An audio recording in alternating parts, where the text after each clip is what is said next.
ये शहर जो कभी रात को भी रोशनी से जगमगाया करता था, आज उस शहर में चल रही कुछ भयानक घटनाओं की वजह से वहां रहने वाले लोग खुद ही अपनी जान दे रहे हैं। उनमें से कोई ट्रेन के आगे कूद रहा है तो कोई खुद ही अपना गला काट रहा है। और यहाँ जिंदा रहने का बस एक ही रास्ता है कि तुम्हें अपनी आंखें हमेशा बंद रखनी होंगी। पर आखिर ऐसा क्या है इस शहर में, ये जानने के लिए चलो हम सेबेस्टियन के पास चलते हैं, जो कि इस वक्त अपनी बेटी एना के साथ एक स्केटिंग क्लब में स्केटिंग कर रहा है। मगर तभी उन्हें कुछ आवाज सुनाई दी जिससे दोनों बाप बेटी बुरी तरह से डर जाते हैं। अब डर के मारे वो दोनों वहाँ से भाग ही रहे थे कि इसी दौरान कुछ चोर जो कि अंधे थे वो सेबेस्टियन पर हमला कर देते हैं। जिसके बाद वो लोग सेबेस्टियन से उसके पास मौजूद सामान छीनने की कोशिश करते हैं और सेबेस्टियन के मना करने पर उसे काफी बुरी तरह से मारकर उसका सारा सामान लूट लेते हैं। तब घायल हो चुके सेबेस्टियन ने गुस्से में उनसे लड़ने के लिए एक बोतल उठाने की भी कोशिश की, पर एना के कहने पर वो किसी तरह से खुद को शांत कर लेता है और वो चोर उसका सामान लेकर वहाँ से निकल जाते हैं। तो अब ये सब होने के बाद वहाँ से बाहर जाने से पहले सेबेस्टियन और एना अपनी आंखों को काले चश्मों से ढक लेते हैं ताकि वो बाहर का कुछ भी ना देख सकें, क्योंकि इस वक्त बाहर के हालात बिल्कुल भी ठीक नहीं हैं। दरअसल आज से 9 महीने पहले धरती पर कुछ अदृश्य जीवों ने हमला किया था और तब से लेके अब तक दुनिया में हर तरफ बस मौत और तबाही का ही मंजर है, क्योंकि जो भी इंसान उन जीवों को देखता है वो उनके वश में आकर आत्महत्या कर लेता है।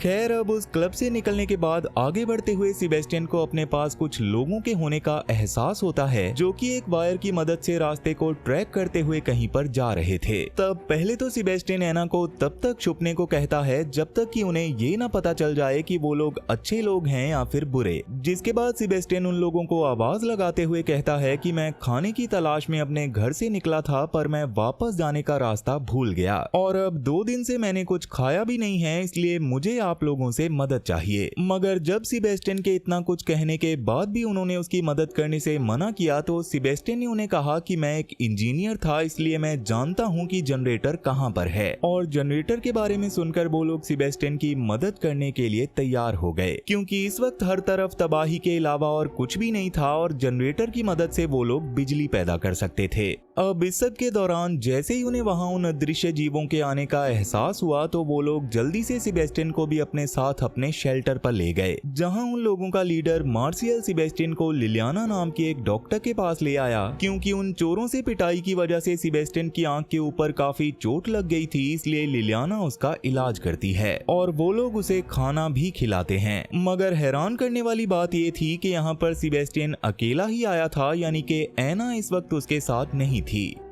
अब वहीं पर सेबेस्टियन को लार्जो नाम का एक आदमी मिलता है जिसकी आंखें नहीं थी और सेबेस्टियन के पूछने पर लार्जो ने उसे बताया कि बाहर उन अदृश्य जीवों से भी ज्यादा खतरनाक चीजें मौजूद हैं। वैसे तो लोग उन जीवों को देखते ही अपनी जान ले लेते हैं, पर कुछ लोग ऐसे भी हैं जो उन्हें देखने के बाद भी जिंदा हैं और वो लोग चाहते हैं कि पूरी दुनिया उन जीवों को देखे। सबसे पहले उन्होंने मेरी वाइफ रोजा को पकड़ा। उनके लीडर ने अपने अंगूठे पर कुछ भस्म लगाई और उसके माथे पर एक आंख बना दी, जिसके बाद वो घसीटते हुए उसे बाहर ले गए। मैं उस वक्त अपनी बीवी को तो नहीं बचा पाया, पर खुद को बचाने का मेरे पास बस एक ही रास्ता था। मैंने पास में पड़ा चाकू उठाया और खुद ही अपनी आंखें फोड़ ली, जिसके बाद उन्होंने मुझे छोड़ दिया क्योंकि मैं अंधा हो चुका था। खैर, अब लार्जो की ये दर्द भरी कहानी सुनने के बाद सब लोग एक बस में जाकर सो गए, मगर सेबेस्टियन अभी भी जाग रहा था क्योंकि उसका प्लान तो कुछ और ही था। सेबेस्टियन सबके सो जाने के बाद चुपके से बस से निकला और उसने वहां से कुछ चाबियां चुरा ली और जब लगभग सुबह होने ही वाली थी तो वो फिर से उस बस के अंदर आकर उन चुराई हुई चाबियों में से सही चाबी ढूंढने लगा जिससे वो उस बस को स्टार्ट कर सके। जिसके दौरान वो एना से कह रहा था कि मैं जल्दी ही इन सबको भी आजाद कर दूंगा। मगर इसी बीच लिलियाना की आंख खुलने पर वो बार बार सेबेस्टियन से पूछने लगी कि आखिर तुम कर क्या रहे हो। पर सेबेस्टियन ने जल्दी से ड्राइविंग कैबिन को लॉक किया और फिर से चुराई हुई चाबियों की मदद से बस को स्टार्ट करने की कोशिश में लग गया और थोड़ी देर कोशिश करने के बाद फाइनली वो बस को स्टार्ट करने में कामयाब भी हो चुका था। लेकिन बस के स्टार्ट होने की आवाज से सब लोगों की आंख खुल जाती है और वो लोग सेबेस्टियन को रोकने की कोशिश करने लगते हैं, पर सेबेस्टियन ने बस के कैबिन को अंदर से लॉक करने के साथ साथ बस के मेन डोर को भी बंद कर दिया था। मार्सियल और लिलियाना ने उसे रोकने की बहुत कोशिश की, पर आखिरकार सेबेस्टियन अपने प्लान में कामयाब हो ही गया, यानी कि वो उन सबको उनके शेल्टर से बाहर ले आया। पर बाहर आते समय बस का एक्सीडेंट हो गया था, जिससे बस पलट चुकी थी। इस हादसे में कुछ लोग तो पहले ही मारे जा चुके थे और बचे हुए लोगों को सेबेस्टियन जबरदस्ती उन जीवों को देखने के लिए मजबूर करने लगा। तब उन जीवों को देखते ही वो लोग उनके वश में आ गए, जिससे किसी ने अपना गला काटकर अपनी जान ले ली, तो किसी ने बस के तेज घूम रहे टायर से अपनी गर्दन तुड़वाकर खुद को मार डाला। लेकिन लार्जो, जिसने पहले ही अपनी आंखें फोड़ी हुई थी, उसे कुछ भी नजर न आने की वजह से वो इस बार भी बच जाता है। अब इस सब के बाद एक लड़के ने बस से लीक हो रहे पेट्रोल पर जलता हुआ लाइटर फेंक कर अपने साथ साथ बस में मौजूद लोगों को भी मार डाला। लेकिन इस सब में हैरानी की बात ये थी कि सेबेस्टियन उन सबको मरते हुए देखकर खुश हो रहा था, क्योंकि उसे लगता था कि उसने ये सब करके उन लोगों को आजाद कर दिया है और उसे उन लोगों की रूहें भी आसमान में जाती हुई दिखाई दे रही थी। तब सब लोगों के मरने के बाद फिर से सेबेस्टियन की बेटी एना आकर उसका हाथ थाम लेती है और उसे कहती है कि अभी दुनिया में और भी कई सारे लोग हैं जिन्हें आजाद करना बाकी है, और जब आपने उन सभी लोगों को भी आजाद कर दिया, तब मैं, आप और ममा हमेशा के लिए एक साथ हो जाएंगे। अब इस सब से एक बात तो साफ हो चुकी थी कि सेबेस्टियन के साथ उसकी बेटी एना नहीं, बल्कि उन्हीं जीवों में से एक जीव था जो एना के रूप में अपने फायदे के लिए सेबेस्टियन का इस्तेमाल कर रहा था। तो अब यहाँ से कहानी सीधा 9 महीने पीछे चली जाती है, जब दुनिया पर इन सब जीवों ने हमला करना शुरू किया था। सेबेस्टियन उस वक्त अपनी कंपनी के टरबाइन देखने के लिए साइट पर आया हुआ था, जहाँ उसे एक कॉल आती है कि कई सारे वर्कर्स ने उनके टरबाइन में कूदकर खुदकुशी कर ली है। जिसके बाद वो जल्दी से अपने ऑफिस आया और वहाँ पर उसे उसकी वाइफ लॉरा की कॉल आई, जिसने उसे बताया कि न्यूज में दिखाया जा रहा है कि पूरी दुनिया में हजारों लोग बिना वजह के ही अपनी जान दे रहे हैं और हमें से बचने के लिए जल्दी से किसी सुरक्षित जगह पर जाना होगा, इसलिए तुम जल्दी से जाकर एना को ले आओ, जो कि इस वक्त स्कूल गई हुई है। तब सेबेस्टियन भी टीवी पर ये सब न्यूज देखकर काफी हैरान हो चुका था और उसी वक्त उसके एक ऑफिस के एम्प्लॉय ने भी फांसी लगाकर अपनी जान दे दी। जिसके बाद सेबेस्टियन जल्दी से एना को लेने के लिए उसके स्कूल की ओर भागा। भागते हुए वो एक मेट्रो स्टेशन पर पहुंचा, जहां पर काफी सारे लोग मौजूद थे जो कि बुरी तरह से डरे हुए थे। मगर तभी थोड़ी देर बाद वहां पर एक हवा का झोंका आया, जिससे चीजें अपने आप ही हवा में उड़ने लगी थी। तब सेबेस्टियन ने काफी ध्यान से देखा और नोटिस किया कि लोग इसे देखने के बाद ही अपनी जान दे रहे हैं। इसलिए वो बड़ी मुश्किल से इस सब से बचता हुआ एना के स्कूल पहुंचा, जहां के हालात भी अब बद से बदतर हो चुके थे। तब इस सब से घबराए हुए सेबेस्टियन ने जल्दी से एना को ढूंढा, जो कि इस सब से डर के एक टेबल के नीचे छुपी हुई थी, और सेबेस्टियन उसे लेकर जल्दी से वहां से निकलने के लिए भागा। मगर जब वो एना को लेकर रास्ते में पड़ रहे चर्च से गुजर रहा था, तो उस चर्च में सेबेस्टियन को एक प्रीस्ट मिला। वो प्रीस्ट उसे कहने लगा कि स्वर्ग के फरिश्ते धरती पर आ रहे हैं, जिसे देखने की शक्ति बाकी सब लोगों में नहीं है, पर तुम्हें उन्हें देखना चाहिए। मगर सेबेस्टियन ने कहा कि प्लीज हमें जाने दीजिए। तब जैसे ही वो प्रीस्ट वहां से गया, तो सेबेस्टियन ने एना को एक लॉकेट देते हुए कहा कि चाहे तुम्हें कुछ भी आवाज सुनाई दे, पर तुम्हें अपनी नजर सिर्फ इस लॉकेट पर ही बनाई रखनी है। जिसके बाद वो उसे अपनी जैकेट से ढककर लॉरा के पास पहुंच जाता है, जो सड़क पर उनके आने का इंतजार कर रही थी। पर सड़क पार करते वक्त लॉरा को एक गाड़ी उड़ा देती है, जिससे लॉरा मारी जाती है।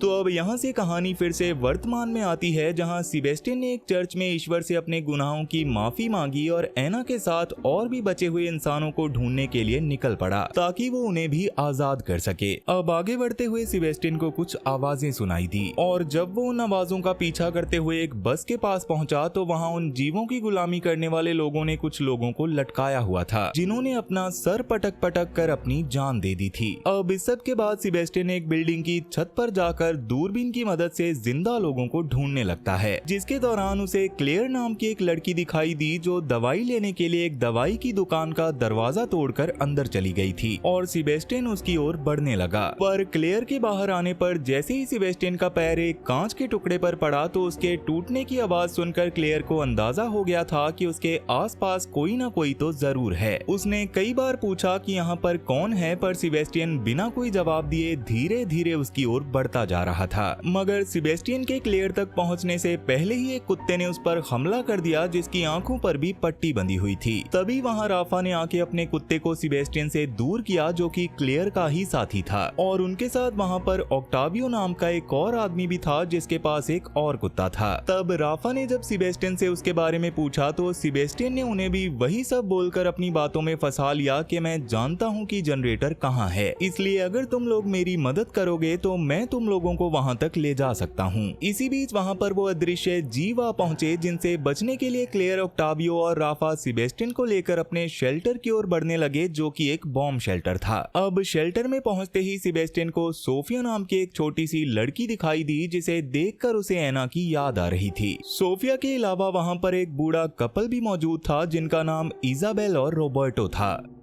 खैर, अब उन सब से मिलने के बाद राफा सेबेस्टियन से पूछताछ करने लगा, जिसके दौरान सेबेस्टियन के माथे पर लगे टांकों के बारे में सेबेस्टियन ने उसे बताया कि पहले मेरे साथ एक ग्रुप था जिसमें लिलियाना नाम की एक डॉक्टर थी, और ये टांके मुझे उसी ने लगाए थे, पर उन लोगों ने उन जीवों को देख लिया था, इसलिए मेरे साथ जो लोग थे वो सब मारे गए, और जब वो लोग वापस आए तो मैं छुप गया था, इसलिए मैं बच गया। जिस पर ऑक्टावियो ने पूछा कौन लोग, जिस पर सेबेस्टियन ने कहा कि वो लोग जो आंखें ढके बिना ही शहर में घूमते हैं, और वो लोग चाहते हैं कि सब लोग उन जीवों को देखें। जिसके बाद राफा ने मैप दिखाते हुए पूछा कि बताओ जनरेटर कौन सी जगह पर है, पर तब ऐना ने सेबेस्टियन के सामने आकर उससे कहा कि अगर तुमने अभी इन्हें जनरेटर के बारे में बताया तो इनमें से सिर्फ 1 या 2 लोग ही तुम्हारे साथ जाएंगे, और बाद में अगर तुम अकेले वापस आए तो बाकी सबको भी तुम पर शक हो जाएगा, इसलिए तुम्हें इन सबको एक साथ ही बाहर लाना होगा, जिसके लिए तुम सोफिया का भी इस्तेमाल कर सकते हो। तब ऐना की बात मानकर सेबेस्टियन ने राफा से कहा कि मैं किसी जनरेटर के बारे में नहीं जानता, बल्कि मैंने सिर्फ आप लोगों के साथ आने के लिए झूठ बोला था। जिसे सुनकर राफा को बहुत गुस्सा आया और वो उसे वहाँ से बाहर निकालने लगा। राफा की गुस्से भरी आवाज सुनकर बाकी सब भी वहाँ पर इकट्ठा हो गए थे, पर तभी वहाँ पर सोफिया जर्मन लैंग्वेज में कुछ बोलने लगी, और वहाँ पर किसी को भी उसकी बात समझ नहीं आ रही थी, लेकिन सेबेस्टियन उसकी बात अच्छे से समझ रहा था, इसलिए वो सोफिया के पास जाकर उससे बात करने लगा, जिसकी वजह से उन्होंने सेबेस्टियन को उनके साथ रहने की परमिशन दे दी।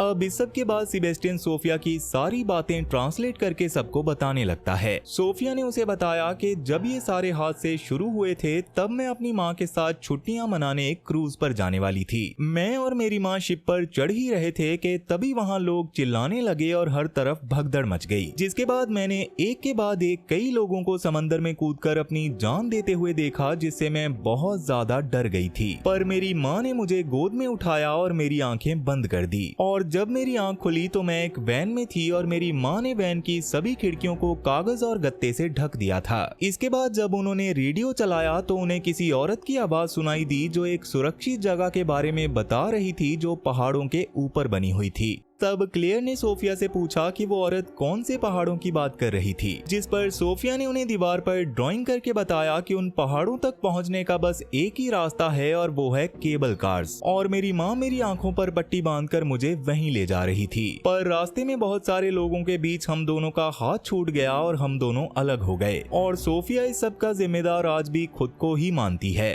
तब क्लेयर ने सोफिया को संभाला, जबकि बाकी सब इस बारे में बात करने लगे कि उन्हें भी उस सेफ जगह पर जाना चाहिए। उनमें से कुछ लोग इसके लिए राजी थे, जबकि कुछ को लगता था कि उन्हें अपने इस शेल्टर को छोड़कर कहीं नहीं जाना चाहिए। पर इस सब के बीच जैसे ही सेबेस्टियन को ऐना दिखी तो उसने कहा कि मुझे लगता है हमें वहाँ पर जाना चाहिए, क्योंकि हो सकता है सोफिया की माँ अभी भी वहाँ पर जिंदा हो और सोफिया फिर से अपनी माँ से मिल सके। मगर रॉबर्टो का कहना था कि वो जगह इस शहर के दूसरी ओर है और वहाँ तक जाते हुए हम लोग भी उन जीवों का शिकार हो सकते हैं। लेकिन सेबेस्टियन ने कहा कि भले ही हम यहाँ कुछ महीनों तक जिंदा रह लेंगे, पर एक दिन जब खाना खत्म हो जाएगा तो हम सब भूख से तड़पते हुए अपना दम तोड़ देंगे, इसलिए उस सुरक्षित जगह पर जाना ही सही फैसला होगा। तब क्लेयर भी सेबेस्टियन की इस बात से सहमत हो गई, जिसके बाद एक एक करके बाकी सब भी उस सुरक्षित जगह पर जाने के लिए मान गए।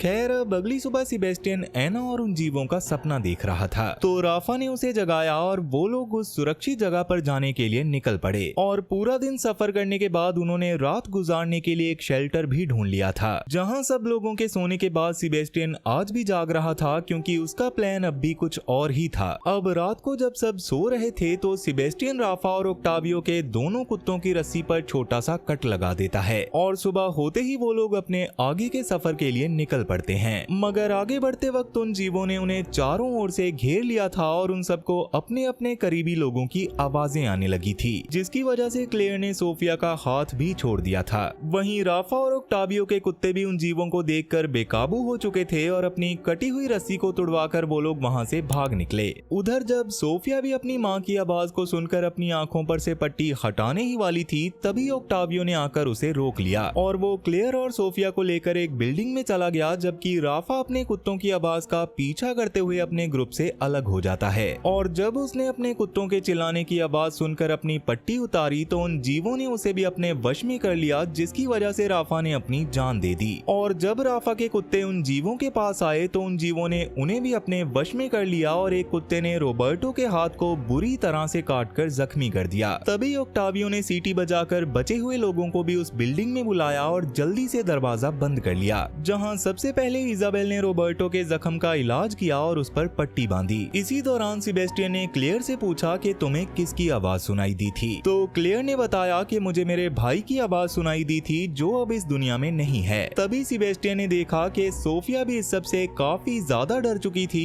इसलिए उसने सोफिया को शांत करने के लिए उसे वो लॉकेट दिया जो उसने अपनी बेटी को दिया था।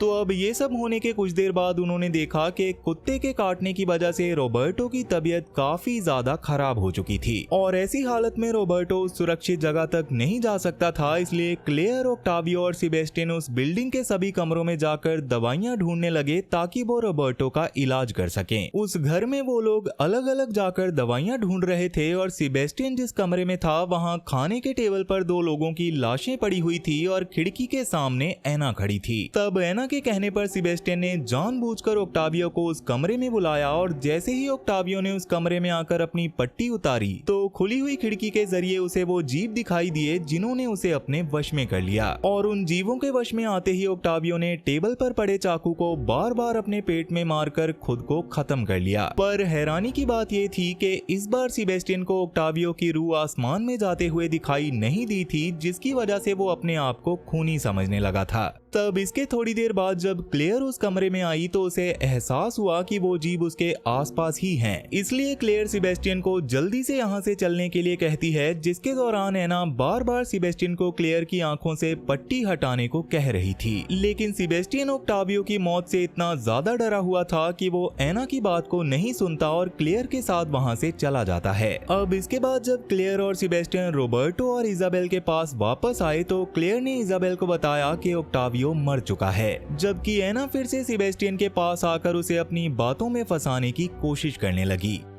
खैर अब इसके अगले दिन वो लोग फिर से अपने आगे के सफर के लिए निकल पड़ते हैं, मगर थोड़ी दूर जाने पर ही उन जीवों के गुलाम उन लोगों के पीछे पड़ गए थे, जिन्हें देखकर सेबेस्टियन उन लोगों को लेकर भागने लगा। पर इसी बीच रॉबर्टो और इजाबेल उनसे अलग हो गए, क्योंकि रॉबर्टो जख्मी और बीमार होने की वजह से काफी कमजोर हो चुका था, इसलिए वो अब भागना नहीं चाहता था। तब रॉबर्टो को देखकर इजाबेल भी हार मान लेती है, जिसके बाद वो दोनों अपनी पट्टी उतार कर अपने आप को उन जीवों के हवाले कर देते हैं। वहीं दूसरी ओर क्लेयर के कई बार कहने पर भी जब सेबेस्टियन रॉबर्टो और इजाबेल की मदद करने के लिए नहीं रुका तो क्लेयर सेबेस्टियन पर बहुत गुस्सा करती है और इसी बीच वो उसके नकली चश्मों को भी देख लेती है, जिससे उसको पता चल जाता है कि सेबेस्टियन भी उन जीवों को देख सकता है। लेकिन सेबेस्टियन उसे यकीन दिलाने की कोशिश करता है कि मैं तुम दोनों को बचाना चाहता हूँ, जबकि इसी बीच एना लगातार सेबेस्टियन से क्लेयर और सोफिया को बिल्डिंग से बाहर लेकर आने को कह रही थी। तब सेबेस्टियन गुस्से में एना को चुप रहने के लिए कहता है, जिसे देखकर क्लेयर काफी ज्यादा डर गई थी, इसलिए वो सोफिया को लेकर उसे बचाने के लिए वहां से भागकर बिल्डिंग की छत की ओर बढ़ने लगी।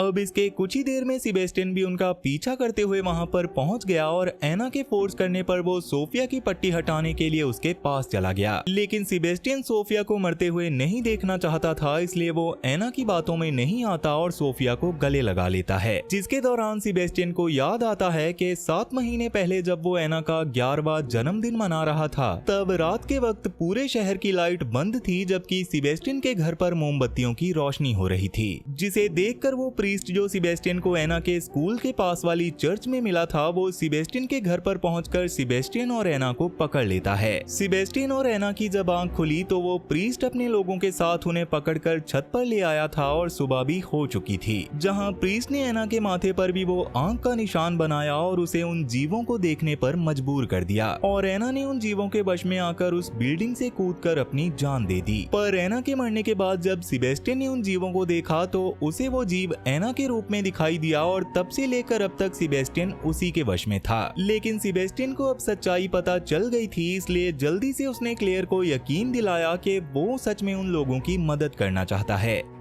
पर इसी बीच वो प्रीस्ट और उसके लोग भी उस बिल्डिंग में आ गए, इसलिए सेबेस्टियन एना और क्लेयर को लेकर जल्दी से बिल्डिंग के पीछे वाली सीढ़ियों से निकलने की कोशिश करता है। मगर इसी दौरान एक औरत जो कि उस प्रीस्ट की साथी थी, उसने जब सेबेस्टियन और क्लेयर को रोकने की कोशिश की तो सेबेस्टियन उससे लड़ाई करने लगा। और जब उस औरत को पता चला कि सेबेस्टियन उन जीवों को देखने के बाद भी आम इंसानों का साथ दे रहा है, तो वो उसकी आंखें नोचने लगी। पर सेबेस्टियन ने उसे वहां से नीचे फेंक दिया, जिसके बाद वो सोफिया और क्लेयर को एक गाड़ी में लेकर वहां से भाग जाता है, जबकि प्रीस्ट भी अपने लोगों के साथ उनका पीछा कर रहा था। मगर कुछ ही देर में सेबेस्टियन क्लेयर और सोफिया को लेकर केबल कार स्टेशन तक पहुंच गया था, जहां उसने उस प्रीस्ट और उसके लोगों को वहीं पर रोकने के लिए स्टेशन के दरवाजे को गाड़ी से बंद कर दिया और उस गाड़ी को आग लगा दी, जिसके ब्लास्ट होते ही प्रीस्ट के कुछ लोग मारे जाते हैं। जिसके बाद सेबेस्टियन क्लेयर और सोफिया को अकेले ही आगे भेज देता है और खुद प्रीस्ट और उसके लोगों को रोकने के लिए वहीं पर रुक जाता है। तब क्लेयर और सोफिया केबल कार तक पहुंचने के लिए सीढ़ियों से ऊपर जाने लगे, मगर आंखें बंद होने की वजह से ये काम क्लेयर के लिए काफी मुश्किल हो रहा था। और एक बार तो सोफिया सीढ़ियों से नीचे भी गिरने वाली थी, इसलिए क्लेयर ने अपनी पट्टी उतारकर आगे बढ़ने का फैसला किया। पर जैसे ही वो लोग ऊपर पहुंचकर केबल कार को स्टार्ट करने लगे तो केबल कार ऑन नहीं होती। लेकिन तभी क्लेयर की नजर वहां लगे काफी बड़े घंटे पर पड़ती है और वो जोर जोर से उसे बजाने लगती है, ताकि दूसरी ओर के लोग उसकी आवाज सुनकर वहां से केबल कार को चालू कर सकें। मगर उस घंटे की आवाज सुनकर वो जीप भी वहां तक पहुंच जाते हैं, जिनसे बचने के लिए क्लेयर ने अपनी आंखें फिर से ढक ली थी। पर वो जीप अलग अलग आवाजों से क्लेयर और सोफिया को अपनी पट्टी उतारने पर मजबूर करने लगते हैं, जिसकी वजह से क्लेयर सोफिया का हाथ छोड़ देती है। मगर जैसे ही सोफिया अपनी माँ की आवाज सुनते हुए वहां से नीचे गिरने वाली थी, तभी क्लेयर फिर से उसका हाथ पकड़ लेती है, जिसके कुछ ही देर बाद वो केबल कार भी शुरू हो जाती है और क्लेयर और सोफिया उसके जरिए वहां से निकल जाते हैं। वहीं दूसरी ओर वो प्रीस्ट अब भी सेबेस्टियन को बहकाने की कोशिश कर रहा था कि ये सब करके तुम ईश्वर के खिलाफ जा रहे हो। पर सेबेस्टियन अब पूरी तरह से समझ चुका था कि अब तक वो जो भी कर रहा था वो सब गलत था, और जिसे वो अपनी बेटी समझ रहा था वो असल में एक अदृश्य जीव था जो उससे ये सब सारे गलत काम करवा रहा था। अब जब सेबेस्टियन प्रीस्ट की कोई भी बात नहीं सुनता तो वो एना के रूप में जलती हुई कार से होते हुए उसके पास आने लगता है, लेकिन सेबेस्टियन उस पर एक रॉड से हमला कर देता है और उसी रॉड से प्रीस्ट सेबेस्टियन को भी जख्मी कर देता है, जिससे उन दोनों की मौत हो जाती है। पर मरने से पहले सेबेस्टियन को फाइनली एना की असली रूह भी दिख गई थी। वहीं सोफिया और क्लेयर जब उस पहाड़ी पर पहुंच जाते हैं तो वहां के गार्ड सबसे पहले उनकी आंखें चेक करते हैं, ताकि वो ये पता लगा सकें कि वो लोग उन जीवों के वश में तो नहीं। और चेकिंग के बाद उन दोनों को उस किले के अंदर लाया जाता है, जहां सोफिया को अपनी माँ भी मिल जाती है। इसलिए गार्ड सोफिया को उसकी माँ के पास छोड़कर क्लेयर को लैब में ले जाते हैं, जहां एक डॉक्टर उसका डीएनए टेस्ट करते हुए बताती है कि हम इस टेस्ट के जरिए लोगों के साइन ऑफ ट्रॉमा ढूंढ रहे हैं, क्योंकि जरूरत से ज्यादा स्ट्रेस इंसान को हिंसात्मक बना देता है। और हम ये टेस्ट उन लोगों पर भी कर रहे हैं जो उन जीवों को देख सकते हैं, क्योंकि शायद उनके डीएनए से हमें इम्यूनिटी मिल सके, जिसके इस्तेमाल से हम दूसरे लोगों को आत्महत्या करने से रोक सकें। जिसके बाद उन जीवों के गुलाम को भी दिखाया जाता है जो अभी भी उनके वश में था और वो लोग लगातार उस पर कुछ ना कुछ एक्सपेरिमेंट कर रहे थे। पर क्या वो ऐसा करने में कामयाब हो पाएंगे? क्या उनके इस एक्सपेरिमेंट से दुनिया इन अदृश्य जीवों के चंगुल से आजाद हो जाएगी? आपको इसके बारे में क्या लगता है मुझे कमेंट करके जरूर बताना, क्योंकि ये कहानी यहीं पर खत्म हो चुकी है। तो वीडियो पसंद आई हो तो वीडियो को लाइक जरूर करना, और अगर तुम इस चैनल पर पहली बार आए हो और तुम्हें भी मेरी तरह हॉरर मूवीज या कहानियां सुनना पसंद है तो जल्दी से इस चैनल को सब्सक्राइब कर लो, क्योंकि मैं अक्सर इस चैनल पर ऐसी डरावनी कहानियां लाता रहता हूं। तो चलो फिर मैं अब आपसे मिलता हूं ऐसी ही एक और डरावनी कहानी के साथ, और तब तक के लिए tata bye bye, Radhe Radhe.